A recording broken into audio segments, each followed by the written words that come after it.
So what do you do if you are an anxious avoidant? What even is one? And how do you know if you are one? Well, let's discuss it. Roll VT.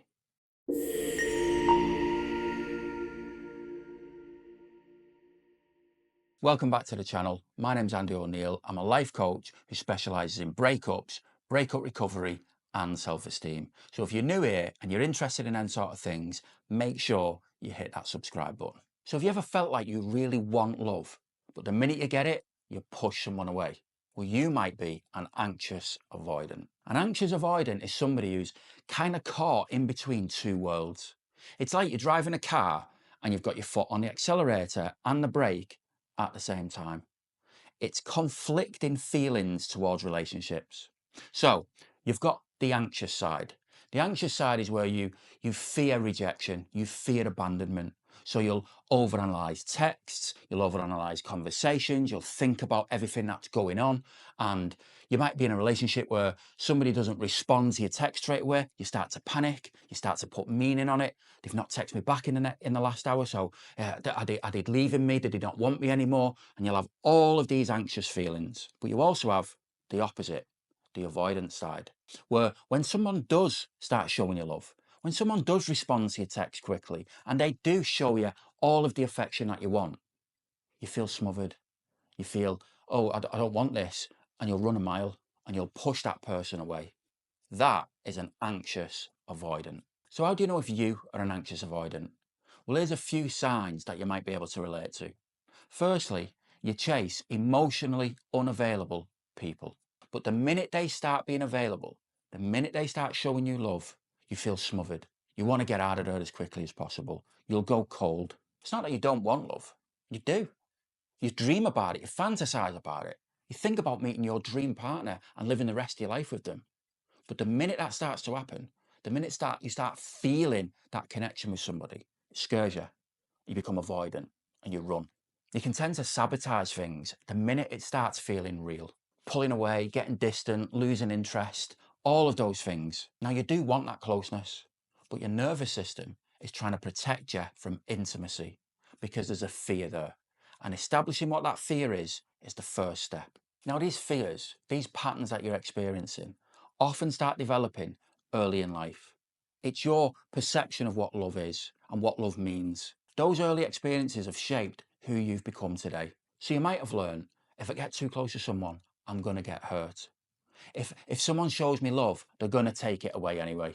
Now that's not your fault. That's just programming, but it can be changed. And I'm just going to clarify this video by saying this. If you feel you are an anxious avoidant, if some of the stuff I'm talking about today resonates with you and it's become a big problem in your life, don't be afraid of reaching out for professional help from a therapist. Now, I'm a life coach, right? But I know where to draw the line. Unfortunately, many life coaches out there don't, but that's another story. If you think you need that help, go and get it. I did. I sought help from a therapist, and it was the best thing I ever did. As a life coach, I can help you to determine what issues you may have and where you want to get to. And sometimes, more often than not, I can help you get there. But every so often, I'll come across clients where they've got an issue which I think actually you need more professional guidance here from a therapist. Being an anxious avoidant, depending on how much it's affecting you, is one of those things that will fall into that category. So I'll leave a link in my description where you can try and find some help in your area to help you move past this. But for now, I'm going to share a little bit about my own experience being an anxious avoidant, because I was. And I say was because I managed to overcome it. That's why I know you can too. So the first thing I had to do is establish what my fear was. What is the fear that's driving my behaviour? Because I sabotaged many relationships as a result of being an anxious avoidant. Now it's easy to just say, well, it's clearly a fear of commitment, but that's just surface level. You need to go deeper than that. That's what I did. Now my fear turned out to be death, which sounds crazy, right? It's like, well, what's death got to do with a relationship? But what I'd done is I'd connected meeting the girl of my dreams with being a step closer to death. Because it was almost like my brain goes, well, you've met her now, we've got her, we're settling down. The natural next step is to just die, which is crazy to think about it now, but that's how my brain was working. So what would I do? I'd become avoidant. I'd start getting distant, I'd start pulling away because my head was going, well, maybe she's not the girl of my dreams. And if she isn't, that means she's still out there and I've still got to search for her. And if I'm out there searching for her, I'm a step further away from death. But dying was my fear. Now, the anxious side was also connected to death, which again sounds crazy, but it was. I'd meet somebody, they were great, and I'd think, yes, these are the one, I'm going to settle down, I'm going to be dead happy. But then I'd be scared of losing it because I was scared of dying alone. So I had this major conflict going on in my head, which was causing me anxiousness and was causing me avoidance. And it all linked back to a fear of death. And through experiences in younger life, which I won't go into today, I'd connected relationships with dying. It meant that I was closer to death. So now I'd established what the problem was. My job was to overcome it. And that's exactly what I did. Now, I did it mainly with the help of a therapist, right? And like I said earlier, if you've got a major problem with this, then please go and speak to a therapist in your area. It will help you so much. But for me, it was a combination of speaking to a therapist and doing my own kind of digging into what was going on with me. So I established that it was a fear of dying. I then had to establish, where was that fear coming from? Why did I develop that? Where did it originate from? And then I had to rewire my brain to undo that programming that had been done earlier in life. That is where the therapy came into it, because my therapist helped me to do that, rewire, reframe, and have a different perspective on relationships. So, as well as going to therapy, what could you start doing today to help you with your anxious avoidant attachment style? Well, you need to take those first steps, establishing what the fear is. So you need to ask yourself the question, what do I think is going to happen if I let somebody in? What is that fear? What is that subconscious belief that's driving you to push people away the minute they get close? Ask yourself that question. Another thing you can do is practice leaning into the discomfort. So what do I mean by that? Well, when you're an anxious avoidant, a lot of those things are creating emotions inside, and we react to those emotions. Sometimes we react too quickly. So for example, from the anxious side, right? You're in a relationship with someone or you're dating somebody, you've messaged them, they've not messaged you back for an hour or two. Anxiety starts to build.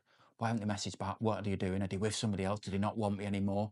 And then you have a tendency to react to that. So you'll send a message saying, how come you've not messaged back? What are you doing? Blah, blah, blah. And you'll present a million red flags to that person. What you need to do is take a moment to yourself, take a step back and go, right, okay, this is my anxious avoidant style kicking in. It's just an anxiety situation where my brain is making up stories as to what's going on.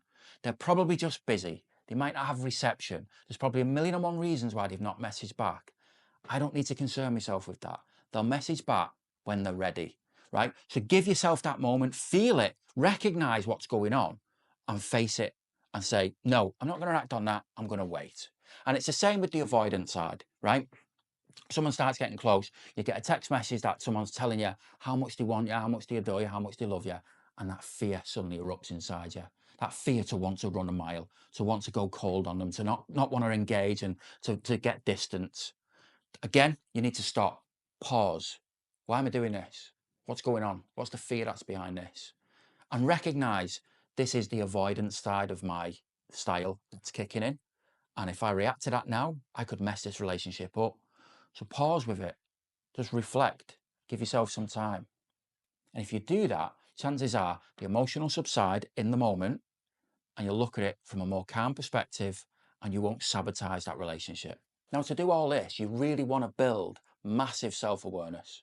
You want to become super aware of who you are, how you're feeling, what your thoughts are, and what you need. And we don't do that enough as humans as it is, right? How many times in a day do you sit and ask yourself, how am I? What do I need? Yet we ask everybody else.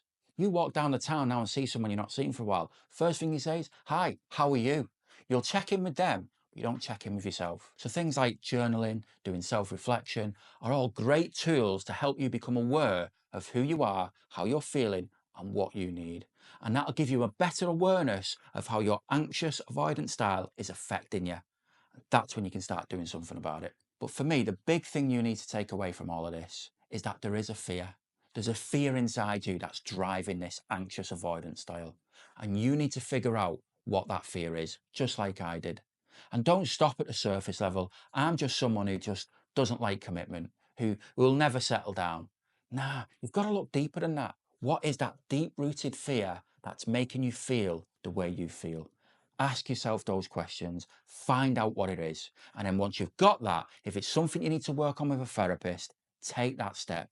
I promise you, it could change your life. So if you've watched this video and any of this has resonated with you and it's having a big impact on your relationships, don't try and get through it alone. You don't need to. There's help available out there. And I am living proof that no matter how bad things are, you can and will get over it. I promise you.